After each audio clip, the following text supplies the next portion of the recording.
ഹൈന്ദവ വിശ്വാസം ഹനിക്കുന്ന തരത്തിൽ കേരള ലോട്ടറിയിൽ ചിത്രം അച്ചടിച്ചതിനെതിരെ പരാതി നൽകി വിശ്വ ഹിന്ദു പരിഷത്ത്. ജനുവരി 2-ന് നറുക്കെടുക്കുന്ന സുവർണ കേരളം ലോട്ടറിയിലാണ് ശിവലിംഗത്തിലേക്ക് ആർത്തവ രക്തം ഒഴുകുന്ന ചിത്രം അച്ചടിച്ചത്. സംഭവത്തിൽ ലോട്ടറി ഡയറക്ടറെ അടക്കം പ്രതിഷേധിച്ചാണ് VHP സംസ്ഥാന ജനറൽ സെക്രട്ടറി അഡ്വക്കേറ്റ് അനിൽ വിളയിൽ മാവേലിക്കര പോലീസിൽ പരാതി നൽകിയത്. കേരള സംസ്ഥാന ഭാഗ്യക്കുറിയുടെ ജനുവരി 2-ന് നറുക്കെടുക്കുന്ന സുവർണ കേരളം ഭാഗ്യക്കുറി ടിക്കറ്റിലാണ് ഹൈന്ദവ വിശ്വാസങ്ങളെ ഹനിക്കുന്ന തരത്തിൽ ചിത്രം പതിച്ചിട്ടുള്ളത്. ശിവലിംഗത്തിലേക്ക് ആർത്തവരക്തം പതിക്കുന്നതായുള്ള ചിത്രമാണ് പ്രദർശിപ്പിച്ചത്. ഇതുമായി ബന്ധപ്പെട്ട് ലോട്ടറി ഡയറക്ടറെ അടക്കം പ്രതിയാക്കി വിശ്വ ഹിന്ദു പരിഷത്ത് സംസ്ഥാന ജനറൽ സെക്രട്ടറി അനിൽ വിളയിൽ മാവേലിക്കര പോലീസിൽ പരാതി നൽകി.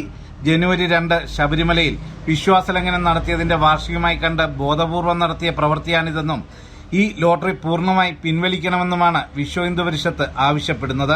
കഴിഞ്ഞ ദിവസം പുറത്തിറക്കിയ സുവർണ കേരളം ലോട്ടറി ഈ 2-ാം തീയതി ജനുവരി മാസം 2-ാം തീയതി നറുക്കെടുക്കുന്ന ടിക്കറ്റാണത്.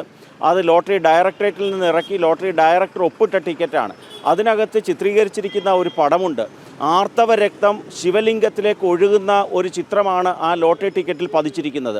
തീർച്ചയായിട്ടും ഹിന്ദു അവഹേളനം, ഈ പിണറായി സർക്കാർ തുടങ്ങി വെച്ചിരിക്കുന്ന ഹിന്ദു അവഹേളനത്തിൻ്റെ ഏറ്റവും അവസാനത്തെ ഉദാഹരണമാണ് ഈ ലോട്ടറി ടിക്കറ്റ്. നമ്മൾ ശ്രദ്ധിക്കണം, ജനുവരി 2 എന്ന് പറയുന്ന തീയതിക്കൊരു പ്രാധാന്യമുണ്ട്.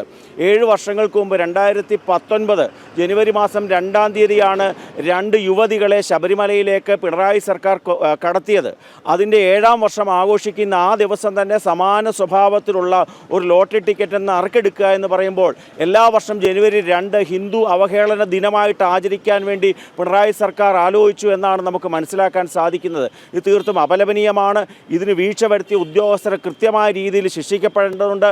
ലോട്ടറി ഡയറക്ടർ ഉൾപ്പെടെയുള്ള ആൾക്കാർക്കെതിരെ ക്രിമിനൽ കേസെടുത്ത് അന്വേഷണം പൂർത്തിയാക്കണമെന്ന് ആവശ്യപ്പെട്ടുകൊണ്ടാണ് ഞാൻ മാവേലിക്കര SHO മുമ്പാകെ ഈ പരാതി കൊടുക്കുന്നത്. ലളിതകലാ അക്കാദമിക്കായി വരച്ചതെന്ന് പറയപ്പെടുന്ന ഈ ചിത്രം എന്ത് കാരണത്താൽ ലോട്ടറിയിൽ ഉൾപ്പെടുത്തിയെന്ന് വ്യക്തമാക്കണമെന്നും ഇതിനെതിരെ ശക്തമായ പ്രക്ഷോഭം ആരംഭിക്കുമെന്നും ഹിന്ദു ഐക്യവേദിയും വ്യക്തമാക്കി. ലളിതകലാ അക്കാദമിയിൽ നിന്ന് ഇങ്ങനൊരു ചിത്രം തെരഞ്ഞെടുത്തുവെന്നും അത് ഇത്തരം ഒരു സമയത്തേക്ക് തന്നെ ശരിക്കും തുറപ്പിട്ട് വെട്ടുക എന്നൊക്കെ ചീട്ടുകളിക്കാർ പറയുന്ന തുറപ്പുകുലാനിട്ട് വെട്ടുക എന്നൊക്കെ പറയുന്ന പോലെ തന്നെ ഇത്തരം ഒരു സന്ദർഭത്തിലേക്ക് കരുതി വെച്ചു.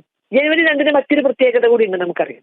വളരെ നിന്ദ്യമായ ഒരു നടപടി എന്ന് പറയാതിരിക്കാൻ വയ്യ. ഹിന്ദു ഐക്യവേദി എല്ലാ തലത്തിലും നിയമപരമായ നടപടികൾ, ഉയർന്ന പോലീസ് ഓഫീസർമാർക്ക് നേരിട്ട് പരാതി കൊടുക്കുന്നത് തൊട്ട് എല്ലാ സ്ഥലങ്ങളിലും സാധ്യമായ സ്ഥലങ്ങളിലൊക്കെ കേസ് കൊടുക്കാനും അതല്ലാതെ തന്നെ ജനകീയ പ്രക്ഷോഭം ഈ വിഷയത്തിൽ ആലോചിച്ചിട്ടുണ്ട്. ഇതൊരിക്കലും ഇത്തരം ഒരു ലോട്ടറി നറുക്കെടുക്കാൻ തന്നെ പാടില്ല. ശക്തമായ പ്രതിഷേധം ഉയരുമ്പോഴും വിഷയത്തിൽ പ്രതികരിക്കാൻ സർക്കാരോ ധനമന്ത്രിയോ ലോട്ടറി ഡയറക്ടറേറ്റോ തയ്യാറായിട്ടില്ല. സുധീഷ് ഗോപാൽ, ജനം, ആലപ്പുഴ.